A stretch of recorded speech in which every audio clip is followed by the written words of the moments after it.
Desde que nació su primer hijo, estuve ahí. No como una abuela ocasional que lo visita los fines de semana, sino como una sombra constante. Lo cuidé desde el primer biberón, los primeros pasos, las fiebres nocturnas, los berrinches, los dientes, las vacunas. Mientras ella no podía, yo sí. Mientras ella descansaba, viajaba, trabajaba o simplemente se alejaba, yo estaba. Al principio pensé que era temporal. Solo mientras se adapta a la maternidad, me dije. Pero pasaron meses. Luego años. Y esa temporalidad se volvió rutina. Era yo quien se levantaba en la madrugada. Era yo quien hacía los disfraces para el jardín, quien iba a las reuniones con las maestras, quien consolaba tras las pesadillas. Nadie me lo pidió con palabras exactas, pero me lo exigían con silencios. Como si el cariño que yo ofrecía fuera un deber por haber sido madre antes. Como si tuviera que repetir el ciclo, pero sin título. Nunca me quejé. No porque no doliera, sino porque lo hacía por él. Por mi nieto. Él no tenía la culpa. Él me amaba con esa inocencia que solo los niños tienen, sin saber que era yo quien, en muchos sentidos, le sostenía el mundo mientras su madre se lo perdía. Los cumpleaños pasaban y ella apenas estaba. Las primeras palabras, los primeros dibujos, las preguntas difíciles, todo eso lo compartía conmigo. No con su madre. Y sin embargo, yo seguía siendo la ayuda. Hubo días en que me sentía invisible. Días en los que ella salía sin avisar, dejándome con el niño y una lista de instrucciones que ni necesitaba, como si no conociera mejor que nadie los rituales de ese pequeño. Nunca un gracias de verdad. Nunca un reconocimiento. Solo un desgaste que se volvía cada vez más normal. Me fui enfermando poco a poco. No lo dije. No quería preocupar a nadie. Quizás porque, en el fondo, sabía que tampoco les preocuparía.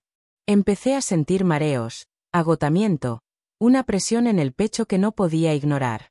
Un día, mientras preparaba la cena y él jugaba en la sala, me desmayé. Lo último que vi fue su carita asustada, corriendo hacia mí. Lo siguiente, fue la luz blanca del hospital y el pitido monótono de una máquina al lado de mi cama. Estuve internada 5 días. 5. Y ella, no vino. Ni una llamada. Ni un mensaje. Nada. Fue mi vecina quien llevó al niño con su padre, porque su madre estaba de viaje. Una escapada de fin de semana que se convirtió en 2 semanas. Cuando al fin volvió, su primera frase fue, ¿estás mejor? Pensé que era solo un susto. Ese día entendí que no era yo quien estaba enferma. Era el vínculo. Era esa relación rota, que solo se mantenía por el niño. Porque si no fuera por él, ella y yo no teníamos nada. No había amor, ni respeto, ni cuidado. Solo una dependencia disfrazada de familia. Salí del hospital más fuerte que nunca. No físicamente, porque aún temblaba al caminar. Sino internamente. Había algo que había muerto en esa cama, y era la costumbre de justificar lo injustificable. Tomé una decisión. Fui a terapia. Busqué ayuda legal. Hablé con mi hijo, el padre del niño, y le dije que ya no podía seguir haciéndome cargo de algo que no era mío. Que yo quería ser abuela, no niñera sin sueldo, sin horario, sin derecho a enfermar. Fue doloroso. Hubo gritos, hubo lágrimas.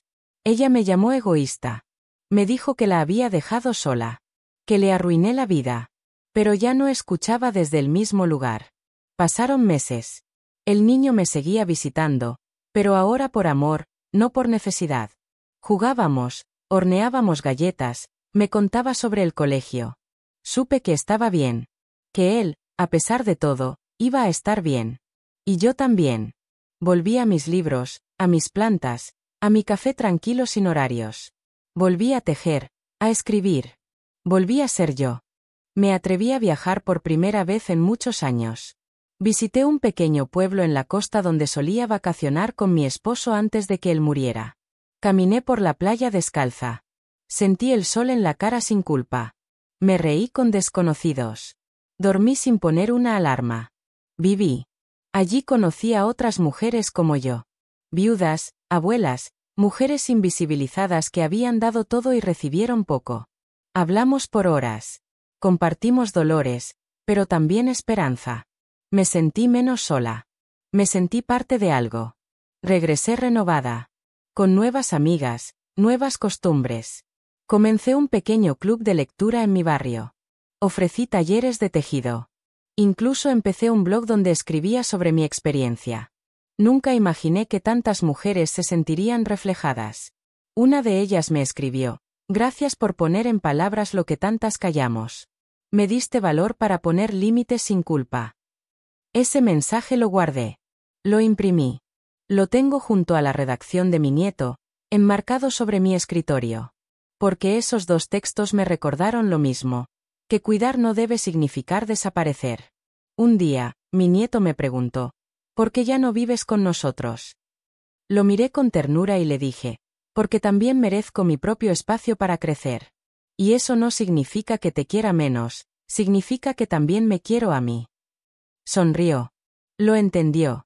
Porque sí. Me usaron como niñera por años. Pero en ese hospital, entendí que no era obligación seguir dando hasta romperme. Y hoy, por fin, soy libre de cuidar, sin olvidarme de mí. Y si me preguntan si valió la pena decir basta, si dolió dejar de complacer, si hubo miedo, la respuesta es sí. Pero también hubo algo más. Paz. Y eso, a esta altura de la vida, vale más que cualquier otra cosa. El tiempo siguió su curso. Mi nieto creció más rápido de lo que imaginaba. Un día dejó de pedirme que lo ayudara con la tarea y empezó a enseñarme a usar el celular. Cambiamos roles sin darnos cuenta. Y yo, en el fondo, sentía orgullo. Porque a pesar de todo, él había salido bien. Amable. Empático. Respetuoso. Su madre, en cambio, se distanció más. La comunicación era casi nula. Algún mensaje suelto en fechas puntuales. Nada más. Y, aunque dolía, ya no esperaba más de lo que sabía que no podía darme. Me tomó años entender que no se puede sacar ternura de donde nunca hubo raíces. Pero la vida es curiosa. Da vueltas. Una tarde, mientras tomaba té en mi jardín, recibí una llamada. Número desconocido. Respondí sin pensar. Era ella. Su voz temblaba. Nunca la había escuchado así. Me contó que estaba sola. Que el padre de su hijo se había ido a otro país, que el trabajo le había caído encima, que tenía problemas económicos y de salud. Me dijo: nunca pensé que iba a necesitarte otra vez. Guardé silencio. Durante años, había esperado una disculpa. Un reconocimiento. Una palabra. Y ahora que la tenía al otro lado, lo único que sentía era calma. Le dije que podía venir a hablar. Que mi puerta no estaba cerrada, pero que esta vez las condiciones serían distintas. Que si lo que buscaba era a la abuela nodriza de antes, esa ya no vivía aquí.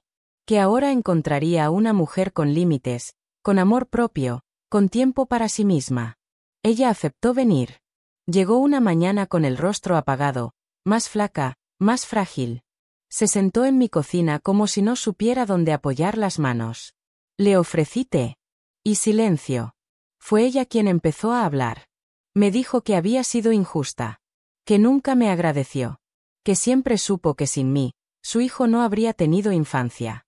Que fue inmadura, egoísta, y que ahora lo veía todo con claridad. Lloró. Y esta vez, no me aparté. No sé si fue perdón. No sé si fue reparación. Pero fue un inicio. Un hilo delgado. Una grieta por donde entraba algo nuevo. Hoy no somos amigas. No somos íntimas. Pero hablamos. Podemos estar en la misma habitación sin sentir que sobra alguien. Compartimos fotos, recuerdos. A veces incluso nos reímos. Ella me ha visto, por primera vez, no como una figura útil, sino como una persona. Y eso, en sí, ya es una victoria. Porque sí, me usaron como niñera por años. Me ignoraron. Me dieron por sentada.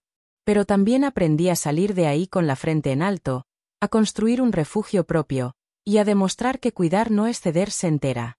Ahora, cuido distinto. Cuido con conciencia. Y sobre todo, me cuido a mí. Y en ese acto, quizás sin saberlo, enseño más que en todos esos años de silencios asumidos. Mi nieto lo ve. Y eso basta. Ese es mi legado.